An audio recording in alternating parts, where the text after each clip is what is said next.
Muy buenas tardes para todos nuestros amados amigos, hermanos, compañeros de milicia que están por medio de estas redes sociales. Cordial abrazo, invitándolos a que por este medio nos sigamos comunicando debido a las situaciones que se han estado presentando en nuestro país y a nivel del mundo entero.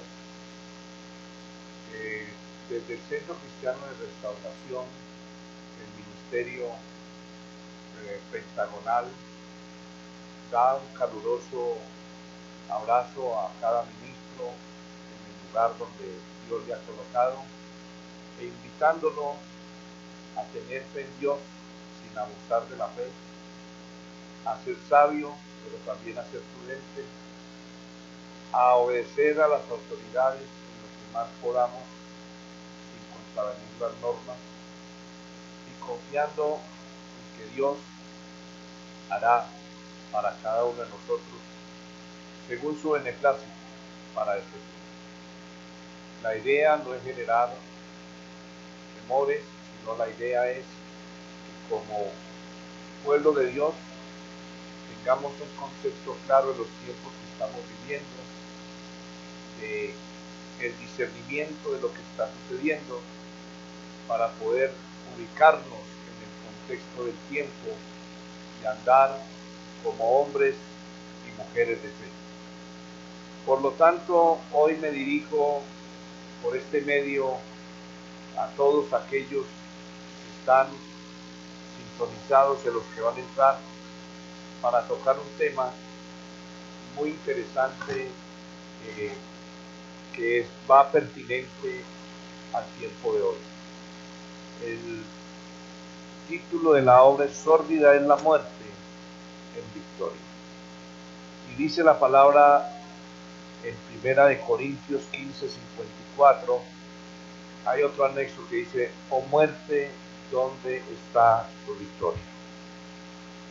Aún desde el Antiguo Testamento, mis amados hermanos, para ir entrando en materia,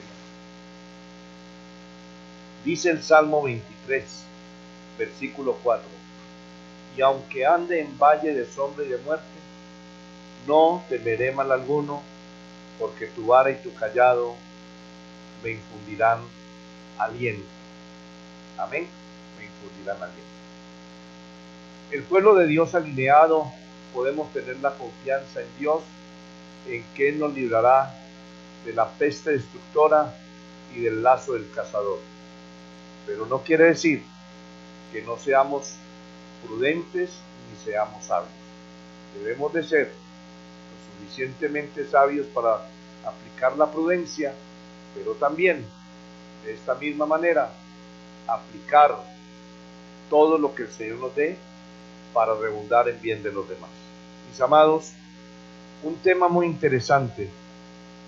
Si vamos a la Escritura, y quisiera que miráramos esta parte ahí en la diapositiva, encontramos que por el pecado entró la muerte, y la muerte pasó a todos. Y allí fue donde empezó y comenzó la muerte, su imperio. Allí fue, por el pecado.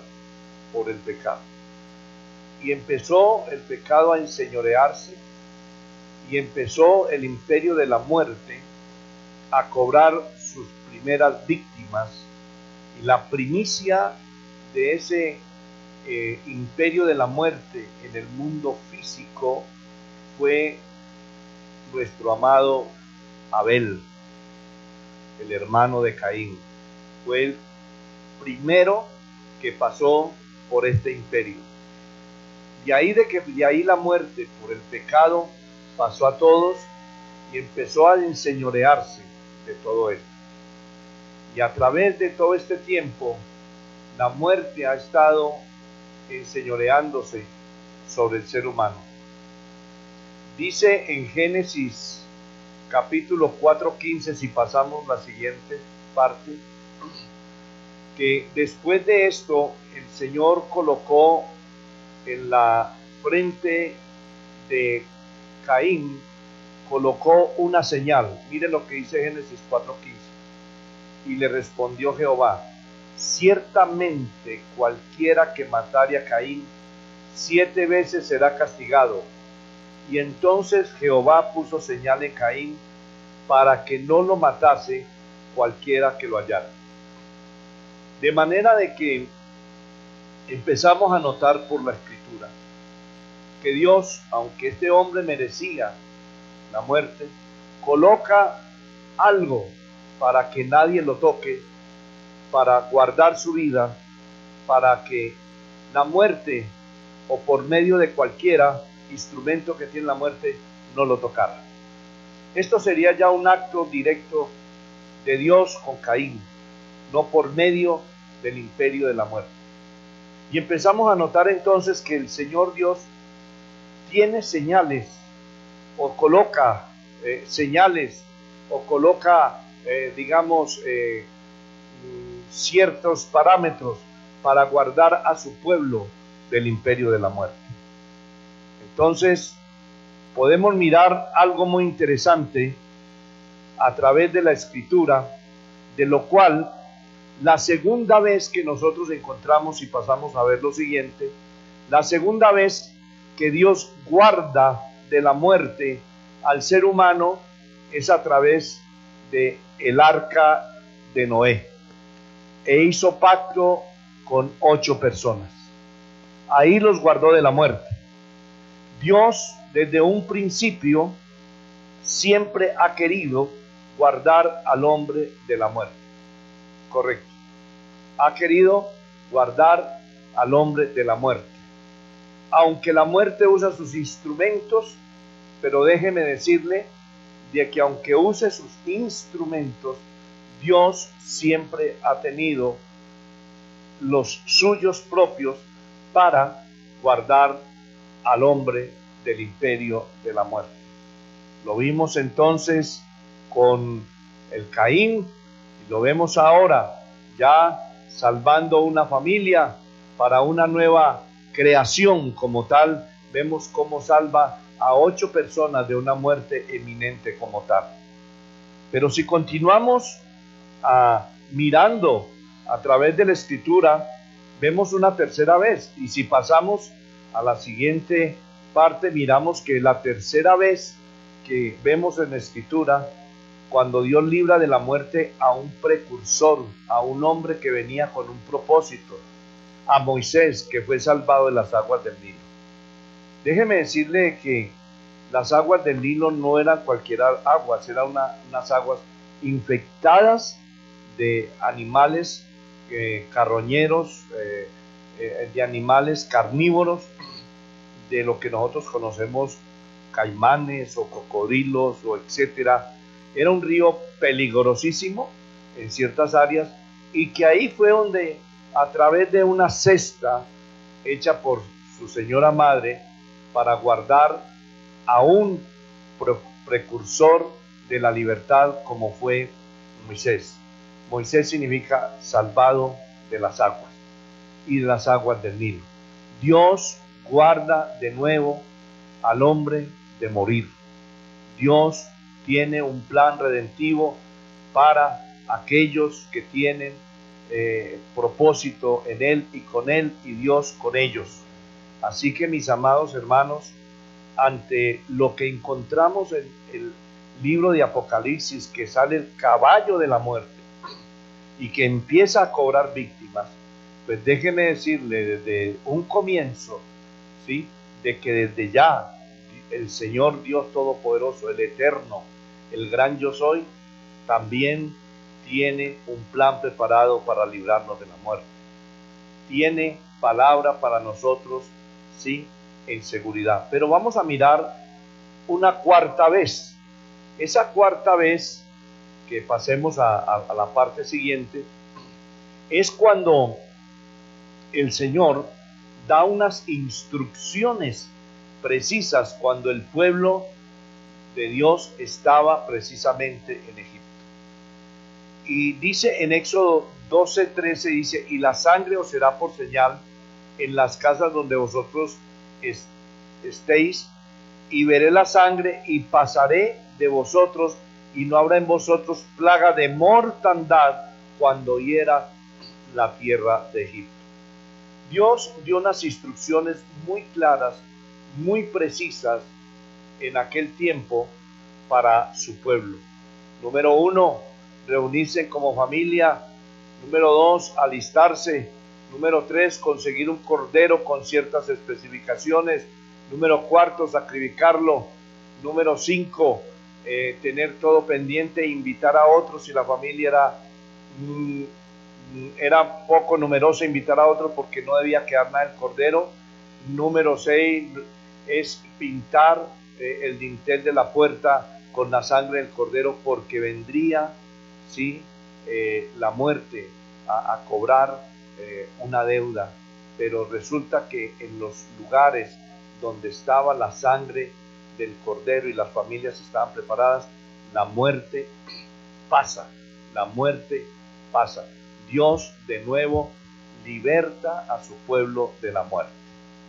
Vemos entonces que es muy interesante esta parte que nos va mostrando la escritura paulatinamente, que sobre la muerte hay victoria,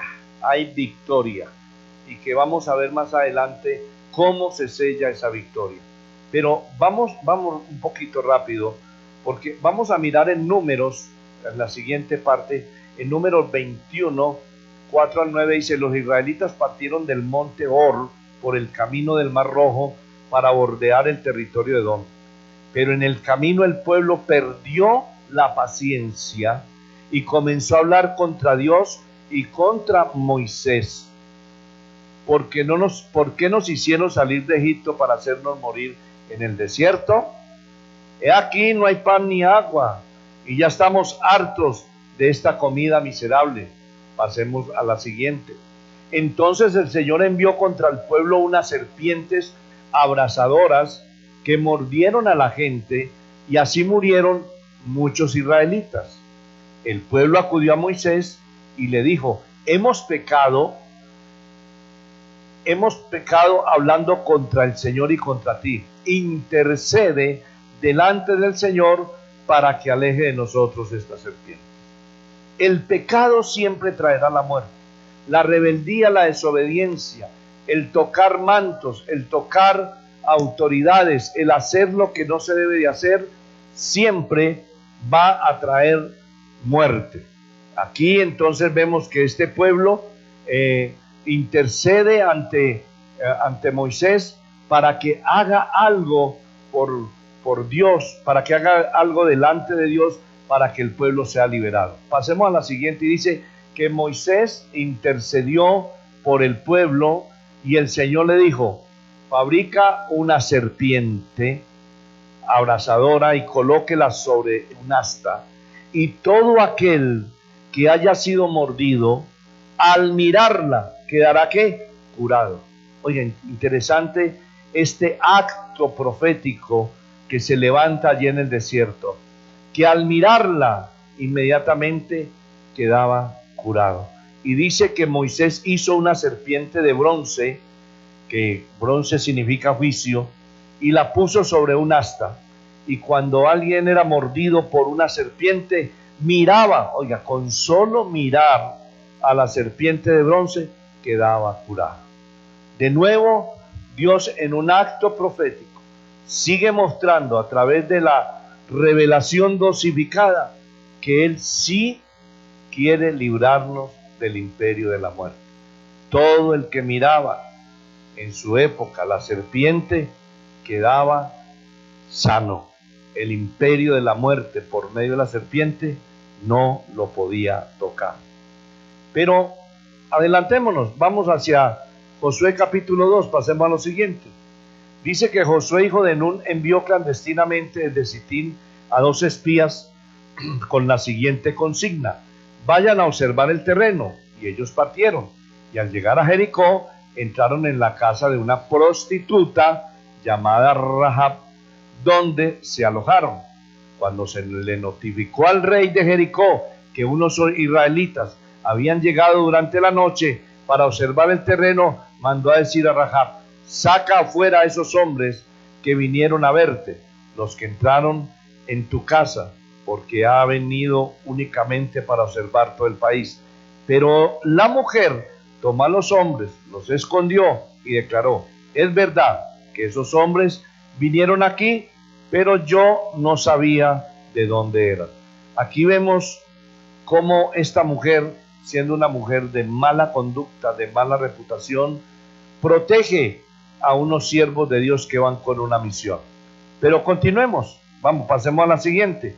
Y dice: se fueron al caer de la noche, y cuando estaban por cerrarse las puertas de la ciudad, no sé dónde habrán ido, les dijo ella, salgan enseguida detrás de ellos, porque todavía pueden alcanzarlos. En realidad, los había hecho subir, ¿dónde? La terraza. Tremenda mujer esta, ¿ok? Ocultándolo entre unos haces de lino extendidos allí. Entonces estos hombres salieron a perseguirlos por donde le había dicho Rahab, en dirección al Jordán, hacia los vados, e inmediatamente después que los perseguidores salieron detrás de ellos, se cerraron las puertas de la ciudad.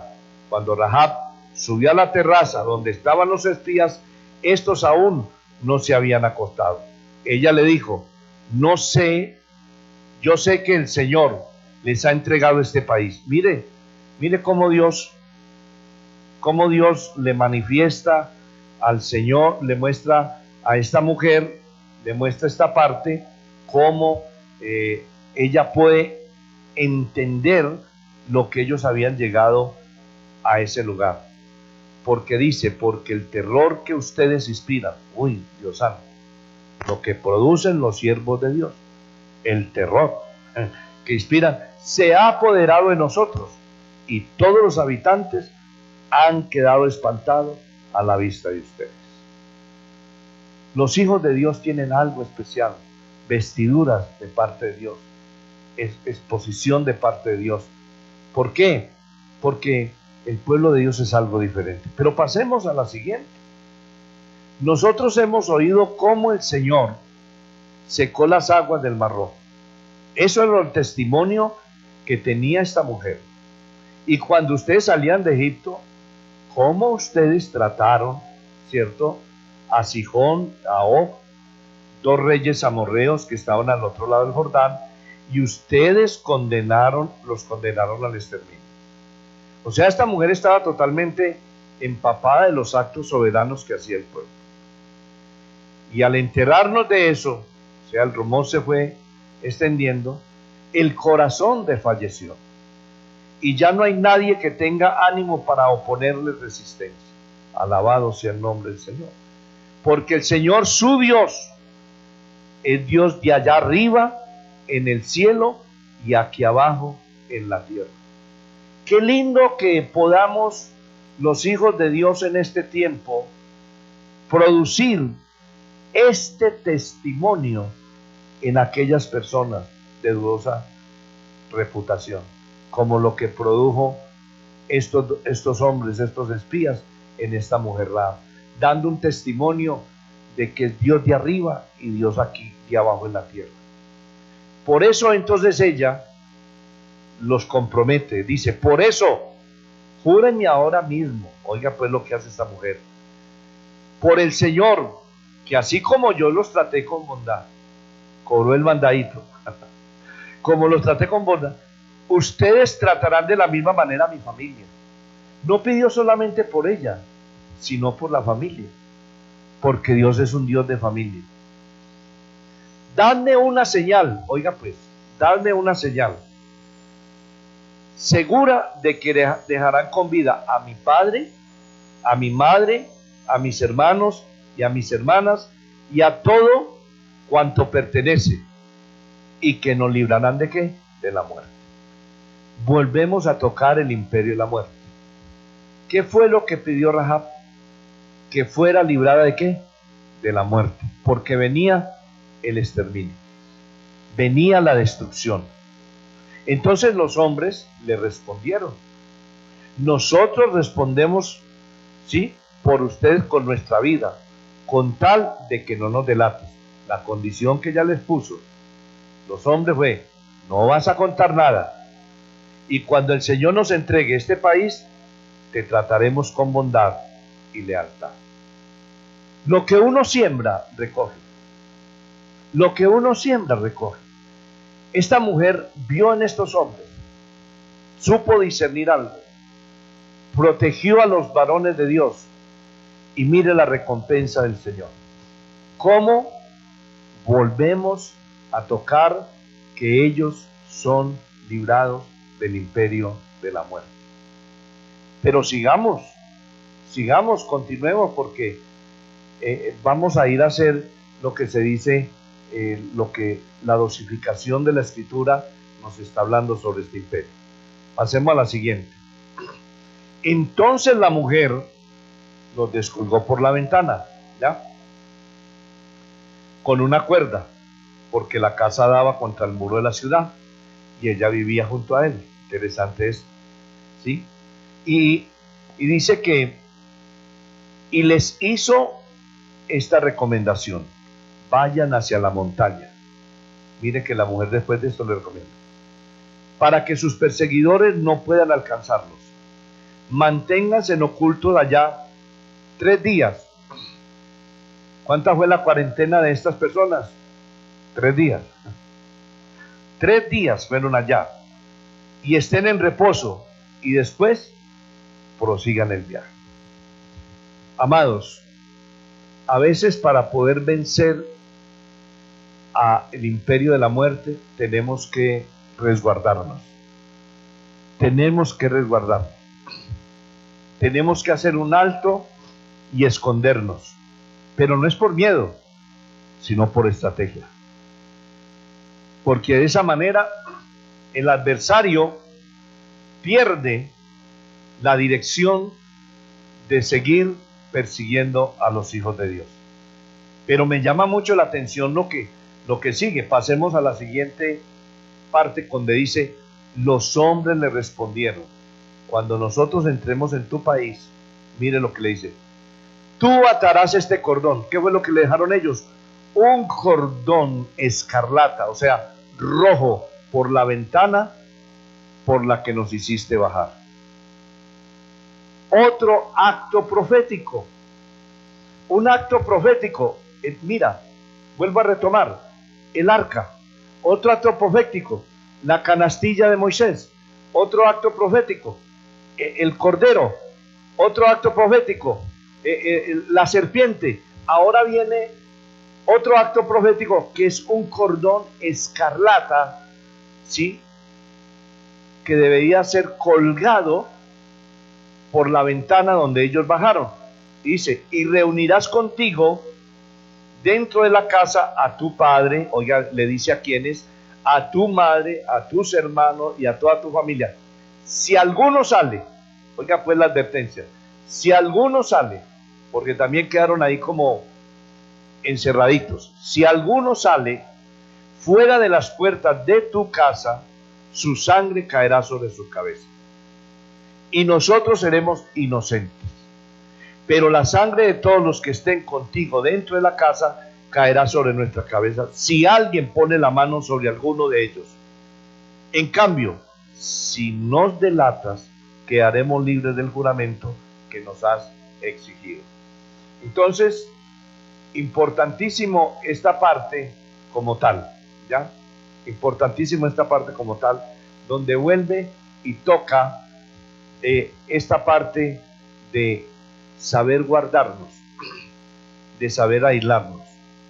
Mis amados, hoy, por prudencia como hijos de Dios y como sabios, debemos de tener un aislamiento, no por miedo, porque tenemos fe en que Él es nuestro sanador, nuestro ayudador, pero también tenemos que ser prudentes, ¿sí? También tenemos que ser prudentes. Y este va a ser un tiempo donde en familia vamos a recuperar muchas cosas. Pero miremos que aquí, de nuevo, hay un acto profético sobre esta parte. Ahora, cuando nosotros pasamos al Nuevo Testamento, después de que dejamos este lineamiento como tal, y dejamos estas pautas bíblicas, donde el Señor nos libra del imperio de la muerte, siempre y cuando escuche, mi amado, usted que está allí prestando atención a esto y los que están aquí presentes, si estamos en obediencia, si estamos cumpliendo con las normas y los parámetros bíblicos, nada nos va a pasar. Nada nos va a pasar. Seamos cumplidores de lo que Dios nos manda, de las directrices y lo que tengamos que hacer. En el Nuevo Testamento encontré algo muy interesante porque aparece el segundo Adán. Ya usted lo sabe. El primer Adán por el pecado entró la muerte. Pero el segundo Adán cuando vino, dice que en Hebreos capítulo 2, versículo 15, pasemos donde dice, para destruir por la muerte al que tenía el imperio de la muerte, esto a saber es ¿quién? El diablo. Algo tremendo que vuelve y Dios vuelve a restaurar las cosas, manda a su hijo, el adversario vuelve a tomar las fuentes de la muerte, manda a matar todos los niños para ver si ahí caía el Mesías, pero Dios lo protege, lo manda a Egipto para guardarlo. Se levanta Cristo, vienen unos intentos paulatinos de muerte, como el despeñarle, como de otras cosas que intentaron acabar con la vida de Jesús. En el mar quiso, en la naturaleza quiso acabar con la vida de Jesús. Se levantaron los vientos y las aguas. Pero por fin el imperio de la muerte logra, entre comillas, llevar, escúcheme bien, llevar al Mesías, al segundo Adán, a la cruz. Logra llevarlo ¿a dónde? A quitarle la vida por medio de la crucifixión. Pero lo que no sabía Satanás era que si mataba al autor de la vida, se estaba matando a sí mismo. Porque eso en jurisprudencia se llama de que el que mata a otro se mata a sí mismo. Y por eso encontramos aquí que el Hijo de Dios apareció para deshacer las obras del diablo, pero dice que para destruir por medio de la muerte. La muerte de Jesús no fue en vano. La muerte de Jesús, escúcheme bien, muerte de Jesús tuvo un propósito: desbaratar todo ese imperio de la muerte que el diablo había construido. Y dice el versículo 15, y librar a los que por el temor de la muerte estaban por toda la vida sujetos a servidumbre. Dios trajo libertad. Ahora empezamos a mirar entonces que en el nuevo Adán, en el nuevo pacto, encontramos de que la muerte, ese imperio, pierde su vigencia, pierde su vigor. ¿Para quiénes? Para aquellos que están alineados para con Dios. Pasemos a la siguiente. Dice Efesios capítulo 2, versículo 1, ustedes estaban muertos, ¿cierto?, a causa de las faltas y pecados. Versículo 2 del capítulo 2 de Efesios dice, que cometían cuando vivían conforme al criterio de este mundo, según el príncipe que domina en el espacio, el mismo espíritu que actúa en aquellos que se rebelan. Muchos de nosotros estuvimos bajo ese imperio de la muerte. En un tiempo estuvimos allí, anotados en el libro de la muerte. Nos regía el espíritu de muerte, nos regía el espíritu ¿de qué? De rebeldía. Y estábamos en los libros de la muerte. Pero dice la palabra que Él nos dio vida a vosotros cuando estábamos ¿qué? Muertos en delitos y pecados. muertos en delitos y pecados. ¿Quién nos dio vida? Él. ¿Qué fue lo que hizo? Nos libró del imperio de la muerte y nos dio autoridad sobre la muerte. Y mire lo que dice Apocalipsis 1:18. Dice, mire la garantía, al que estuvo vivo y estuvo ¿qué? Muerto. Vea el sello de garantía. Mas he aquí que vivo por los siglos de los siglos. Amén. Y tengo las llaves ¿de quién? De la muerte y del Hades. ¿Quién es el que tiene las llaves de la muerte? Él. Nada se mueve si Él no mueve las llaves. Nada se mueve si Él no abre o cierra. Pero estamos libres de ese imperio. Quisiera que pasáramos a lo siguiente. En San Juan capítulo 3, 14 al 16, dice, lo mismo que Moisés levantó la serpiente en el desierto, así tiene que ser levantado el Hijo del Hombre, para que todo que en él crea tenga ¿qué? Vida eterna. ¿Recuerdan ahorita cuando les hablaba de que por la murmuración, por el pecado, por levantarse contra el líder y contra Dios, Dios les envió una plaga de serpientes y mordía y morían, y les dijo, hágase una serpiente y póngala en un asta para que todo el que mire esa serpiente sea libre? Dice que así sería levantado el Hijo del Hombre. El Hijo del Hombre fue levantado cuando fue llevado ¿a dónde? Al Gólgota, al Calvario. Allá fue puesto para que todo el mundo pusiera la mirada en él. Y todo aquel que estaba picado por la serpiente antigua, por los huevos de Aspid, por los demonios, al mirar al Hijo de Dios allí, tendría vida, se volvería a él la vida. Eso fue un acto profético que se cumplió en Cristo y que hoy en día está vigente. Y Dios te manda hoy. Dios dice, mira aquel que se levantó de los muertos para que tengas vida y vida eterna. Mas Él dice, mas el que cree en mí, la seguridad que aunque esté muerto, aunque el cuerpo se separe del espíritu, dice que seguirá viviendo, o sea, no hemos muerto. Esa es la seguridad.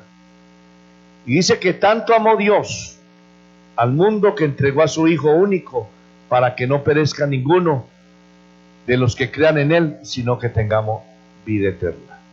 Hoy, la gran salvación, el gran antídoto para todo lo que usted quiera llamar, llámelo científicos, llámelo corona, sin corona, como quiera, el antídoto se llama, sí, Jesucristo, el Hijo de Dios, el Hijo eterno, el amado.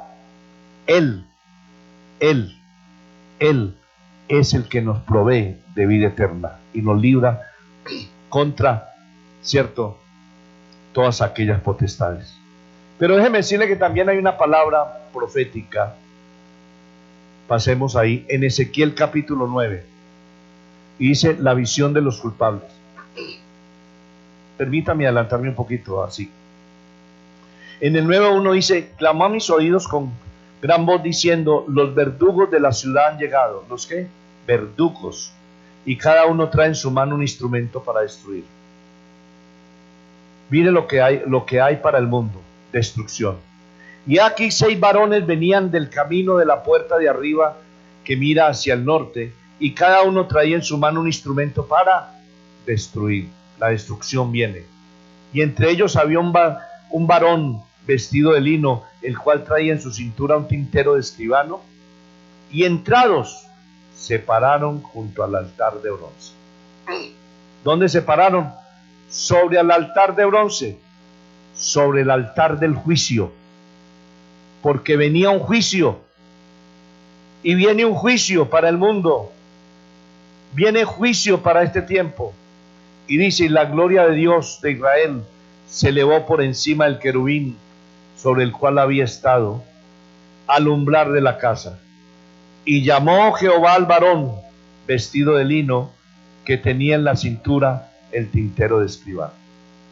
Mire lo que hizo el Padre Eterno con aquel varón. La instrucción que le dijo, escúcheme bien, pasa por en medio de la ciudad. ¿Por dónde? Por en medio de la ciudad, por en medio de Jerusalén, y ponles una señal en la frente. ¿Dónde le decía poner la señal? En la frente. A los hombres, ¿a quiénes les van a poner la señal? A los que gimen y claman a causa de las abominaciones que se hacen en medio de ella. La marca no es para cualquiera. La marca no es algo que lo conseguimos en cualquier lugar. La marca tiene unos ingredientes. Para que este varón de lino pase por en medio de la ciudad y te ponga la marca, debes de tener por lo menos dos cositas. Una, gemir y clamar. Gemir y clamar, ¿por qué? Escúcheme, por todas las abominaciones que se hacen en la ciudad. Hoy parece ser que el mundo se envuelve en las abominaciones y aún la iglesia del Señor parece estar inerte ante lo que está pasando, porque más interesa un tipo de vida de cristiandad liviana que realmente consagrarse para Dios. Pero si tú quieres que esa marca se ponga en tu frente, reactivemos en nuestras congregaciones la intercesión, la adoración, el clamor, que tu casa se convierta en un altar de adoración, de bendición para el Eterno. Pasemos. La pregunta hoy es cómo librarnos del imperio de la muerte. Entonces, Juan 3:15 dice, a todo aquel que en él cree no se pierda, mas tenga vida eterna. Primero hay que creer en el Hijo de Dios, el cual está siendo negado en todo el mundo. ¿Ya? En San Juan 6:47 dice, de cierto os digo, que el que cree en mí tiene vida eterna. La garantía es que si tú crees en Jesús, el resultado es vida eterna. En el versículo 53 Jesús dijo, de cierto os digo, si no coméis la carne del Hijo del Hombre y no bebéis su sangre, no tenéis vida en vosotros. En el 54 dice, el que come mi carne y bebe mi sangre, tiene vida eterna, y yo le resucitaré en el día postrero. Y en el 58 dice, este es el pan que descendió del cielo, no como vuestros padres que comieron el maná y murieron, y el que come este pan vivirá eternamente. Aquí hay algo supremamente simbólico también, y que el Señor deja en este tiempo, para ese tiempo dejó algo muy establecido. Primero, creer en Él. Segundo, la recompensa es vida eterna. Tercero, debemos intimar, comernos, aprender quién es Cristo, cómo es Cristo, para qué es Cristo, reconocer que su sangre es un pacto, y de esa manera no vamos a morir. Pero pasemos a la siguiente. En San Juan 6:53 dice, de cierto os digo, si no coméis la carne y del Hijo del Hombre y bebiereis su sangre, no tendréis vida en vosotros. Aquí viene un acto simbólico. ¿Qué es lo que hace Jesús? La noche que fue entregado, tomó dos elementos, el pan y el vino, y le dijo, este es mi cuerpo, y le dijo, este es mi sangre. Si ustedes comen esto y beben esto, ya, primero van a tener vida. Segundo, vamos a tener comunión. Tercero, yo les resucitaré en el día postrero. Y cuarto, la muerte no tiene potestad sobre ustedes. De ahí de que la mesa del Señor tiene una gran importancia para el día de hoy. Si antes vimos unos elementos proféticos que nos llevaban a que nos libraban hoy, que nos libraban del imperio de la muerte, hoy hay un elemento más que profético, que es real, que es la mesa del Señor, donde está expresado el cuerpo y la sangre de Jesús. Yo quisiera que pasáramos y recordáramos las señales visibles e invisibles que Dios usa para guardar a su pueblo.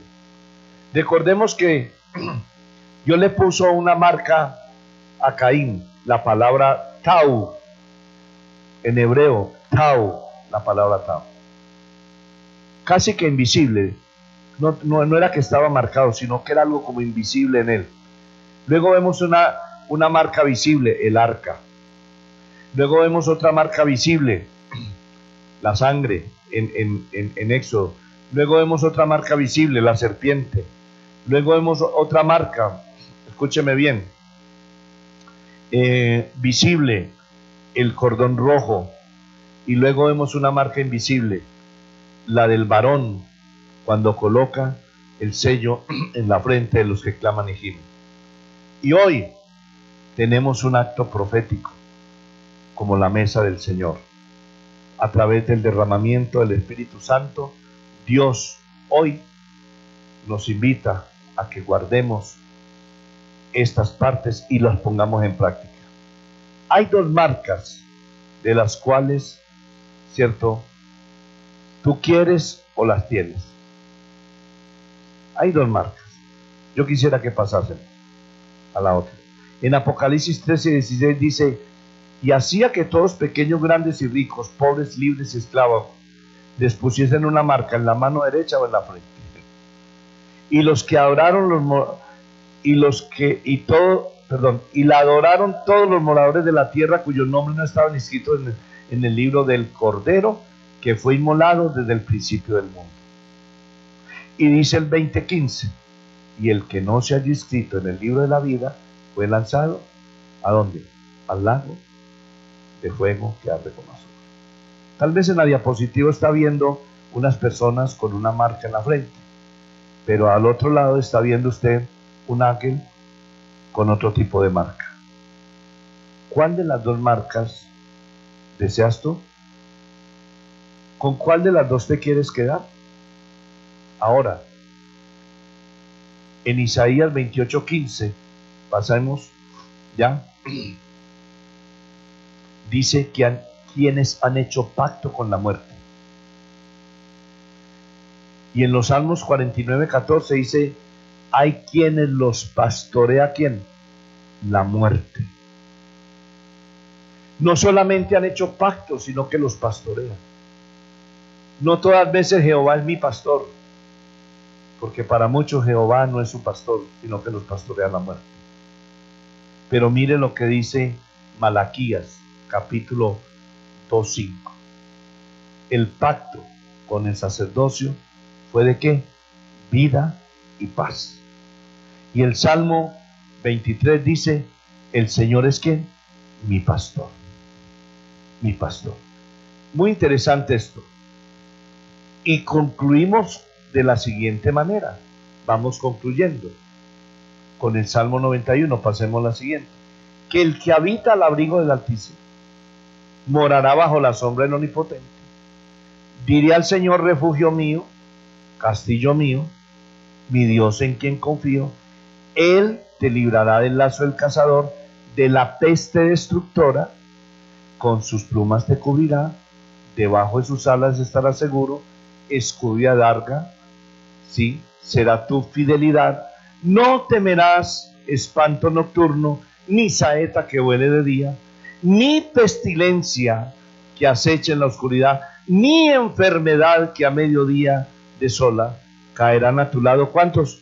1,000 y 10,000 a tu diestra, mas a ti no llegará. ¿Cuántos de nosotros deseamos recibir el sello de la vida y tener vida? Mire, todo esto, como lo que dice el apóstol Pablo: sórbida es la muerte, ¿dónde está tu victoria?